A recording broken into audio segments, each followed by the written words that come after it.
Earth കമ്പി എന്തിനാണ് സ്ഥാപിച്ചിരിക്കുന്നത്? ഇതുപോലെ ഓരോ ജീവൻ എടുക്കാൻ വേണ്ടിയിട്ടാണോ? ഓവർസിയറോ സബ് എഞ്ചിനീയർക്കോ നല്ല ധാരണയുണ്ടായിരിക്കും.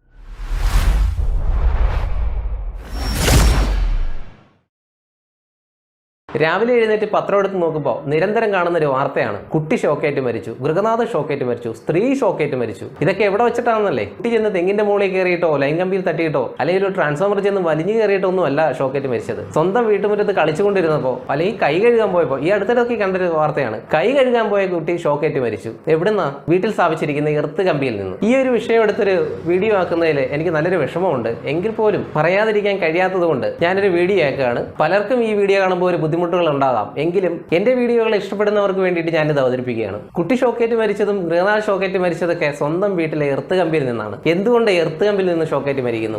എന്തിനാണ് എർത്ത് കമ്പി വെച്ചിരിക്കുന്നത്? മനുഷ്യനെ കൊല്ലാനാണോ? ഒരു ജീവൻ എടുക്കാൻ വേണ്ടിയിട്ടാണോ നമ്മൾ എർത്ത് കമ്പി സ്ഥാപിക്കുന്നത്? അപ്പോൾ ഇതിന് ഉത്തരവാദി ആരെയാണ്? KSEB ഉദ്യോഗസ്ഥരാണോ? ഇത്തരം അപകടത്തിന്റെ പൂർണ്ണ ഉത്തരവാദിത്വം ആർക്കാണെന്ന് ഈ വീഡിയോ കണ്ടതിന് ശേഷം എല്ലാവർക്കും തീരുമാനിക്കാം. അപ്പോൾ വീഡിയോയിലേക്ക് പോകുന്നതിന് മുമ്പ് ഞാൻ ബിജു അർജുൻ, B.S Electrical Solutionsന്റെ ഇലക്ട്രിക്കൽ അറിവുകളും ടിപ്സുകളും ഉൾപ്പെടുത്തിക്കൊണ്ടുള്ള ഈ വീഡിയോ നിങ്ങൾക്ക് ഇഷ്ടപ്പെടുന്നുവെങ്കിൽ നിങ്ങളുടെ അഭിപ്രായങ്ങൾ തീർച്ചയായിട്ടും രേഖപ്പെടുത്തുക, മറിച്ചാണെങ്കിലും രേഖപ്പെടുത്തുക. അപ്പോൾ നമ്മൾ പറഞ്ഞത് എർത്ത് കമ്പി എന്തിനാണ് സ്ഥാപിച്ചിരിക്കുന്നത്? ഇതുപോലെ ഓരോ ജീവൻ എടുക്കാൻ വേണ്ടിയിട്ടാണോ? ഇതിനു മുമ്പുള്ള ഒരു വീഡിയോയിൽ നമ്മൾ എർത്തിങ്ങിന്റെ പ്രാധാന്യത്തെക്കുറിച്ച് പറഞ്ഞിട്ടുണ്ടായിരുന്നു. അപ്പോൾ അത് കണ്ടിട്ടില്ലാത്തവരുണ്ടെങ്കിൽ ആ വീഡിയോ ഒന്ന് കാണുക. ഇനി വ്യക്തമായ കാര്യങ്ങൾ പറഞ്ഞു തുടങ്ങുമ്പോൾ പലർക്കും ബുദ്ധിമുട്ടുകൾ ഉണ്ടായിരിക്കാം. പക്ഷേ ആർക്കും എന്നോട് ദേഷ്യം തോന്നരുത്. കാരണം ഇതിന്റെയൊക്കെ ഭാഗമായി പോയിട്ടുള്ള ഒരു ഇലക്ട്രിക്കൽ സൂപ്പർവൈസറാണ് ഞാനും. അതുകൊണ്ട് ഇത്തരത്തിലുള്ള അപകടങ്ങൾ എന്റെ കൂടി ഒരു പോരായ്മയായിട്ടാണ് ഞാൻ കാണുന്നത്. കഴിഞ്ഞ വീഡിയോയിൽ നമ്മൾ പറഞ്ഞിട്ടുണ്ട് എർത്തിന്റെ പ്രാധാന്യം എന്താണെന്ന് പറഞ്ഞായിരുന്നു. നമ്മൾ ഉപയോഗിക്കുന്ന ഉപകരണങ്ങളുടെ ഭാഗത്തുള്ള ലോകഭാഗങ്ങളിലേക്ക് വൈദ്യുതി കടന്നു വന്നാൽ അത് സുഗമമായി ഭൂമിയിലേക്ക് ഒഴുക്കിക്കളയുന്നതിന് വേണ്ടിയിട്ടാണ് എർത്തിങ് സ്ഥാപിച്ചിരിക്കുന്നതെന്ന് കഴിഞ്ഞ വീഡിയോയിൽ വ്യക്തമായിട്ട് നമ്മൾ അവതരിപ്പിച്ചിട്ടുണ്ടായിരുന്നു. എർത്തിങ് ചെയ്യുന്നതിന്റെ ആവശ്യകതയും അതുകൊണ്ടുള്ള ഗുണവും എല്ലാം നമ്മൾ പറഞ്ഞിട്ടുണ്ടായിരുന്നു. നമ്മുടെ ഈ കാലഘട്ടത്തിൽ ഏറ്റവും ഗുണനിലവാരമുള്ളതും ഗുണനിലവാരം തീരെ കുറഞ്ഞതുമായിട്ടുള്ള ഒരുപാട് സുരക്ഷാ ഉപകരണങ്ങൾ ഇലക്ട്രിക്കലുമായി ബന്ധപ്പെട്ട് നമ്മുടെ വിപണിയിൽ ധാരാളം കിട്ടുന്ന ഒരു സാഹചര്യമാണ്. അതിന് ഉദാഹരണമാണ് നമ്മൾ ഹൗസ് വയറിങ്ങിലൊക്കെ, വീട്ടിലെ വയറിങ്ങിലൊക്കെ RCCB അല്ലെങ്കിൽ ELCB ഉപയോഗിക്കുക എന്നുള്ളത്. നമുക്കിനി കാര്യത്തിലേക്ക് വരാം. എന്തുകൊണ്ടാണ് ഒരു വീട്ടിലൊരു അപകടമരണം സംഭവിക്കുന്നത്? എർത്ത് കമ്പിയിൽ നിന്ന് ഷോക്കേറ്റ് മരിക്കുന്നതിന്റെ പ്രധാന കാരണം അല്ലെങ്കിൽ അതിന് ഉത്തരവാദി ആരാണ്? ആ വീട്ടുകാരാണോ? വീട്ടുകാരാണെങ്കിൽ ഒരിക്കലെങ്കിലും അതിൽ സംഭവിക്കുന്ന അപകടത്തെ പറ്റി ഒരു ബോധ്യം ഉണ്ടായിരുന്നെങ്കിൽ ഒരു കുഞ്ഞിന്റെ ജീവൻ പരിഗണിക്കാതെ അവർ ഒരിക്കലും പോകില്ല. സത്യസന്ധമായിട്ട് ഞാനൊരു കാര്യം പറയാം. ഒരു വീടിന്റെ ഇലക്ട്രിക്കൽ വയറിംഗ് കഴിയുമ്പോൾ ആ വയറിംഗിൽ എവിടെയൊക്കെ അപകട സാധ്യതയുണ്ടെന്ന് അത് ചെയ്യുന്ന ഇലക്ട്രീഷ്യനും അത് വിലയിരുത്താൻ വരുന്ന KSEBയുടെ ഉദ്യോഗസ്ഥനായ ഓവർസിയറോ സബ് എഞ്ചിനീയർക്കോ നല്ല ധാരണയുണ്ടായിരിക്കും. പക്ഷേ വീട്ടുകാർക്ക് ആ ഒരു അറിവ് ഉണ്ടാകണമെന്നില്ല. അപ്പോൾ എല്ലാവരും ചിന്തിക്കും, ഞാൻ ഒറ്റ വാക്കുകൊണ്ട് ഇലക്ട്രീഷ്യന്മാരെയും KSEB ഉദ്യോഗസ്ഥരെയും പഴിചാരിയെന്ന്. ചിലപ്പോൾ എന്റെ ഈ വാക്കുകൾക്ക് ഒരുപാട് മോശമായ പ്രതികരണങ്ങൾ ഉണ്ടാവാം. അത് ഇലക്ട്രീഷ്യന്റെ ഭാഗത്തു നിന്നുമാകാം, KSEB ഉദ്യോഗസ്ഥരുടെ ഭാഗത്തു നിന്നുമാകാം. എന്തുകൊണ്ടാണ് ഞാൻ ഉൾപ്പെടുന്ന ഇലക്ട്രീഷ്യന്മാരിലേക്ക് ഇതിന്റെ ഉത്തരവാദിത്വം ഏൽപ്പിക്കുന്നതെന്ന് ഞാനൊന്ന് പറയാം. ഒരു ഹൗസ് വയറിംഗ് ചെയ്യുന്ന സമയത്ത് തന്നെ ആ ഇലക്ട്രീഷ്യന് ബോധ്യമുണ്ട് ഇൻസുലേഷൻ ഇല്ലാത്ത ബെയർ കോപ്പറാണ് നമ്മൾ ഈ എർത്തിങ്ങിന് വേണ്ടി ഉപയോഗിക്കുന്നതെന്ന്. അപ്പോൾ അത് തീർച്ചയായിട്ടും ഇൻസുലേറ്റ് ചെയ്ത് തന്നെ ഭൂമിയിലേക്ക് ഇറക്കണം എന്നുള്ളത് അവന് നല്ല ബോധ്യമുള്ള കാര്യമാണ്. മെയിൻ സ്വിച്ചിന്റെ ഭാഗത്ത് നിന്നും PVC കോണ്ടിയൂട്ടിനുള്ളിലൂടെ മാത്രം ഭൂമിയിലേക്ക് എത്തിക്കുക. എത്ര ഇലക്ട്രീഷ്യന്മാർ ഇത് ചെയ്യും? നേരിട്ട് ഭിത്തിയിൽ കൂടി ആണി അടിച്ചു വെച്ചിട്ടോ ഒക്കെ ചെയ്തിട്ട് അതിന് മുകളിൽ കൂടെ പ്ലാസ്റ്റർ വെച്ച് ജോലി തീർക്കുന്ന ഇലക്ട്രീഷ്യന്മാരാണ് ഏറ്റവും കൂടുതലുള്ളത്. അവൻ അതിനെക്കുറിച്ച് ബോധ്യം ഇല്ലാഞ്ഞിട്ടല്ല, അതിന്റെ അപകടാവസ്ഥ ബോധ്യം ഇല്ലാഞ്ഞിട്ടല്ല. പല വീടുകളിലും നാം കാണുന്ന ഒരു കാര്യമാണ് എർത്തിങ് ചെയ്തിരിക്കുന്ന അല്ലെങ്കിൽ മെയിൻ സ്വിച്ചിന് തൊട്ടു താഴെ ബേസ്മെന്റിന്റെ ഭാഗത്തുകൂടി ഓപ്പൺ ആയിട്ട് അതായത് പുറമെ കാണത്തക്ക രീതിയിൽ തന്നെ എർത്തിന്റെ കമ്പി ഇങ്ങനെ താഴെ ഭൂമിയിലേക്ക് ഇറങ്ങി പോകുന്നത് മിക്ക സ്ഥലത്തും നമുക്ക് കാണാൻ കഴിയുന്ന ഒരു കാര്യമാണ്. ഈ ഒരു കമ്പിയാണ് ഏറ്റവും കൂടുതൽ കുഞ്ഞുങ്ങളുടെയും വീട്ടുകാരുടെയൊക്കെ ജീവൻ എടുത്തിട്ടുള്ളതും ആ ഒരു കമ്പിയാണ്. ഇനി ഈ ഒരു അപകടത്തിൽ KSEB ഉദ്യോഗസ്ഥർക്കുള്ള ഒരു പങ്ക് കൂടി ഞാൻ പറയാം. നമ്മളൊരു വീടിന്റെ വയറിംഗ് പൂർത്തിയാക്കി KSEBിൽ അപേക്ഷകൾ സമർപ്പിക്കുമ്പോൾ അവിടെ നിന്ന് സബ് എഞ്ചിനീയറോ അല്ലെങ്കിൽ ഓവർസിയറോ ആയിട്ടുള്ള ഒരു ഉദ്യോഗസ്ഥൻ ഈ വയറിംഗ് പരിശോധിക്കുന്നതിനായിട്ട് വരും. അദ്ദേഹത്തിന് തീർച്ചയായിട്ടും കാണാൻ കഴിയുമല്ലോ ഈ കോപ്പർ ഇങ്ങനെ ഭിത്തിക്ക് പുറത്തൂടെ അടിച്ചുകൊണ്ട് പോയിരിക്കുന്നതോ ഇൻസുലേഷൻ ഇല്ലാത്ത കോപ്പർ കമ്പി പുറത്തുകൂടെ തള്ളി നിൽക്കുന്നതൊക്കെ അദ്ദേഹത്തിന് കാണാം. എന്തുകൊണ്ട് അദ്ദേഹം അതിന്റെ അപകടാവസ്ഥ മനസ്സിലാക്കിക്കൊണ്ട് അതിനെ സുരക്ഷിതമായി സ്ഥാപിക്കാൻ നിർബന്ധിക്കുന്നില്ല? അപ്പോൾ ഒന്ന് ആലോചിച്ച് നോക്കൂ, ഒരു എർത്ത് കമ്പിയിൽ തട്ടി ഒരു കുഞ്ഞ് ജീവൻ പൊലിയുന്നുവെങ്കിൽ അതിന്റെ പൂർണ്ണ ഉത്തരവാദിത്വം ആർക്കാണ്? അതുപോലെ പ്രാധാന്യമുള്ള ഒരു കാര്യമാണ്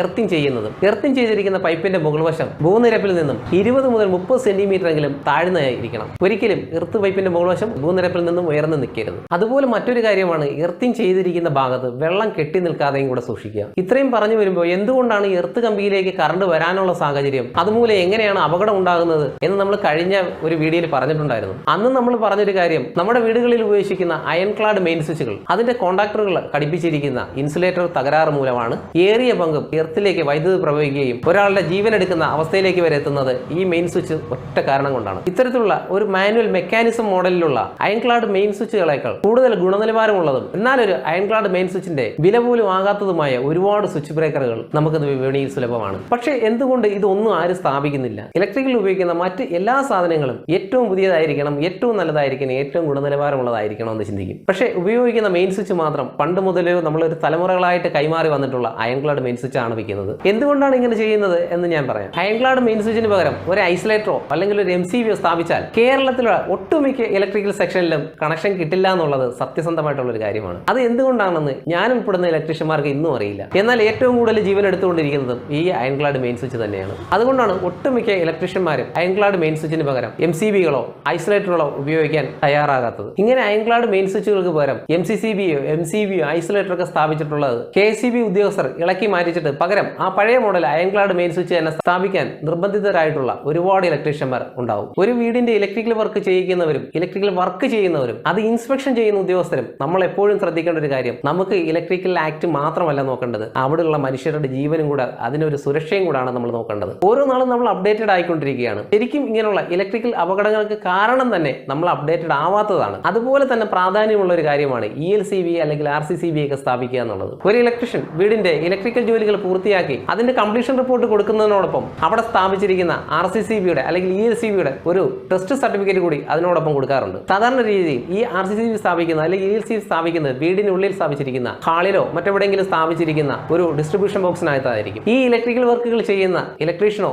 അല്ലെങ്കിൽ അത് ഇൻസ്പെക്ഷൻ ചെയ്യാൻ വരുന്ന KSEB ഉദ്യോഗസ്ഥനോ ചിന്തിക്കുന്നുണ്ടോ എനർജി മീറ്റർ മുതൽ ഡിസ്ട്രിബ്യൂഷൻ ബോക്സ് വരെ എന്ത് സുരക്ഷയാണെന്നുള്ളത്? എർത്ത് കമ്പിയിൽ നിന്നുള്ള ഷോക്കേറ്റുള്ള മരണം എടുത്ത് നോക്കിക്കഴിഞ്ഞാൽ നമുക്ക് ഒരു സംശയമില്ലാതെ പറയാം 99% അപകടത്തിന് കാരണമായിരിക്കുന്നത് മെയിൻ സ്വിച്ചിന്റെ ഭാഗത്ത് നിന്നാണ്. അങ്ങനെ വരുമ്പോൾ നമ്മളുടെ സുരക്ഷയ്ക്ക് വേണ്ടി നമ്മൾ സ്ഥാപിക്കുന്ന RCCB ഹാളിനുള്ളിൽ കൊണ്ടുവന്ന് സ്ഥാപിച്ചിട്ട് എന്താണ് കാര്യം? ഒന്ന് ആലോചിച്ച് നോക്കുക. ഏറ്റവും കൂടുതൽ എർത്ത് ലീക്കേജ് സംഭവിക്കുന്നത് അയൺക്ലാഡ് മെയിൻ സ്വിച്ചുകളിൽ നിന്നാണെന്ന് ഇലക്ട്രീഷ്യന്മാർക്കും KSEB ഉദ്യോഗസ്ഥർക്കും നന്നായിട്ട് അറിയാം. അതായത് അയൺക്ലാഡ് മെയിൻ സ്വിച്ചിന്റെ ഇൻസുലേറ്ററിന്റെ തകരാറ് മൂലമാണ് എർത്ത് കമ്പിയിലേക്ക് വൈദ്യുതി വരുന്നതും അതിൽ നിന്ന് ഷോക്കേറ്റ് അപകടവും മരണവും ഒക്കെ സംഭവിക്കുന്നത്. മറ്റൊരു കാര്യം കൂടി പറയാം. ഇങ്ങനെ എർത്ത് ലീക്കേജ് സംഭവിച്ചു കഴിഞ്ഞാൽ അതിൽ നിന്ന് സുരക്ഷ നേടുന്നതിന് വളരെ സെൻസിറ്റീവ് ആയിട്ടുള്ള RCCB അല്ലെങ്കിൽ ELCB നമ്മൾ കൊണ്ടുവന്ന് സ്ഥാപിക്കുന്നതോ ഹാളിലോ മറ്റോ ആയിരിക്കും. എന്തൊരു അവസ്ഥയാണതല്ലേ? ഇത്രയും പറയുമ്പോൾ തന്നെ ഞാൻ ഉൾപ്പെടുന്ന ഇലക്ട്രീഷ്യൻ സമൂഹത്തിനും KSEB ഉദ്യോഗസ്ഥർക്കും ഒക്കെ ഒരുപാട് വിഷമം ഉണ്ടാവാം. എങ്കിലും ഇതാണ് സത്യാവസ്ഥ. എനിക്കത് പറയാതിരിക്കാൻ പറ്റുന്നില്ല. പിന്നീട് ഇതിലെ ഏറ്റവും പ്രധാനപ്പെട്ട ഒരു കാര്യമാണ് ഗുണനിലവാരമുള്ള സാധനങ്ങൾ വാങ്ങിക്കുക. ഒരുവിധം ഇലക്ട്രീഷ്യന്മാർ അനുഭവിക്കുന്ന ഒരു ബുദ്ധിമുട്ടാണ് ഇലക്ട്രിക്കൽ വർക്കിന് വേണ്ടുന്ന സാധനങ്ങൾ ഏറ്റവും കുറഞ്ഞത് വാങ്ങിക്കുക. ഒരു ELCB ഒരു RCCB മേടിക്കണമെങ്കിൽ ആ വീട്ടുകാർ തന്നെ പറയും ഏറ്റവും കുറഞ്ഞത് മതി എന്ന് പറയും. എന്നാൽ ഏറ്റവും കുറഞ്ഞ ഈ സാധനം വാങ്ങിക്കുമ്പോൾ നമ്മുടെ സുരക്ഷയ്ക്ക് ഒരു ഉറപ്പും അതിന് തരാൻ കഴിയില്ല എന്നുള്ളത് നിങ്ങൾ കൂടി ഒന്ന് ഓർക്കുക. അപ്പോൾ ഇത്രയും പറഞ്ഞുകൊണ്ട് വീഡിയോ അവസാനിപ്പിക്കുന്നതിന് മുമ്പ് എങ്ങനെ നമുക്ക് ഇതിൽ നിന്ന് സുരക്ഷ നേടാം, എങ്ങനെ ഈ വൈദ്യുതാഘാതം ഒഴിവാക്കാം, അപകടങ്ങൾ ഒഴിവാക്കാം എന്ന് 1-2 വാക്കുകളിലൂടെ ഒന്ന് പറഞ്ഞ് അവസാനിപ്പിക്കാം. ഒന്നാമത് നമ്മൾ പ്രധാനമായിട്ട് ചെയ്യേണ്ടത് എർത്തിങ് കഴിയുമെങ്കിൽ 2.5 മുതൽ 3 മീറ്റർ ആഴത്തിൽ തന്നെ ചെയ്യുക. 40 mm ഡയമീറ്ററുള്ള GI പൈപ്പ് ഉപയോഗിക്കുക. ആ എർത്തിന് ഉപയോഗിക്കുന്ന കുഴിയിൽ ഉപ്പും കരിയും തന്നെ നിറയ്ക്കാൻ ശ്രമിക്കുക. എർത്ത് പൈപ്പിന്റെ മുകൾ വശം ഭൂനിരപ്പിൽ നിന്നും 20 മുതൽ 30 സെന്റിമീറ്റർ എങ്കിലും താഴ്ചയിലാണെന്ന് ഉറപ്പുവരുത്തുക. അതുപോലെ എർത്തിങ് ചെയ്തിരിക്കുന്ന ഭാഗത്ത് വെള്ളം കെട്ടി നിൽക്കുന്നില്ല എന്ന് ഉറപ്പുവരുത്തുക. മെയിൻ സ്വിച്ചിൽ നിന്നും മീറ്റർ ബോക്സിൽ നിന്നും ഒക്കെ എർത്ത് കോപ്പർ ഈ എർത്ത് പൈപ്പിലേക്ക് കൊണ്ടുവരുമ്പോൾ അത് PVC കോണ്ടിയൂട്ടിന് ഉള്ളിൽ കൂടി തന്നെ ചെയ്യുക. ഒരു കാരണവശാലും ഈ കോപ്പർ പുറത്ത് കാണാത്ത രീതിയിൽ മെയിൻ സ്വിച്ച് മുതൽ എർത്ത് പൈപ്പ് വരെ PVC പൈപ്പ് കൊണ്ട് കവറിംഗ് ആയിരിക്കണം. അയൺക്ലാഡ് മെയിൻ സ്വിച്ചുകൾക്ക് പകരം ഡബിൾ പോളും 3 പോളും 4 പോളൊക്കെ MCBകൾ നമുക്ക് വാങ്ങിക്കാൻ കിട്ടും. കറക്റ്റ് റേറ്റിംഗിലുള്ള MCBകൾ മെയിൻ സ്വിച്ചിന് പകരമായിട്ട് ഉപയോഗിക്കുക.